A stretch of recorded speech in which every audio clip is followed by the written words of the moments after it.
Punjab ज़िमनी election में शिकस्त के बावजूद मुस्लिम लीग नून का क़ब्ल वक्त इंतखाबात न कराने का फैसला। वफाकी हुकूमत अपनी आईनी मुद्दत पूरी करेगी। मुस्लिम लीग नून जल्द इत्तेहादी जमातों को अपने फैसले से आगाह करेगी। पीपल्स पार्टी भी क़ब्ल वक्त इंतखाबात की मुखालफत कर चुकी है। मीडिया रिपोर्ट्स के मुताबिक गुज़िश्ता रोज वजीर आजम शहबाज शरीफ की जेर सदारत हुए मुस्लिम लीग नून के सीनियर रहनुमाओं के इजलास में इत्तेफाक किया गया कि वफाकी हुकूमत अपनी मुद्दत मुकम्मल करे। ज़िमनी इंतखाबात में पार्टी की शिकस्त पर राना सनाउल्लाह की तफसीली तज्जियाती रिपोर्ट पेश की गई। पार्टी रिपोर्ट में हर हल्के के हवाले से अलग अलग तज्जिया पेश किया गया। रिपोर्ट में एतराफ किया गया कि लीगी कारकुनान ने मुखालिफ पार्टी से मुनहरिफ होकर आने वालों को दिल से कबूल नहीं किया।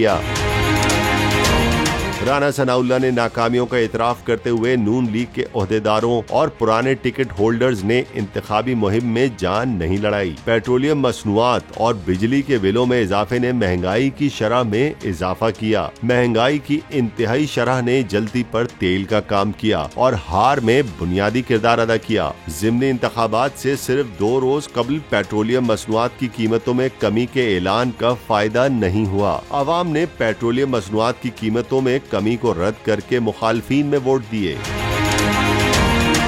वफाकी वजीर इत्तलात मरियम औरंगजेब का कहना है कि जल्द हुकूमत की इत्तेहादी जमातें और PDM कायदीन मुल्क की सूरत हाल का जायजा लेंगे।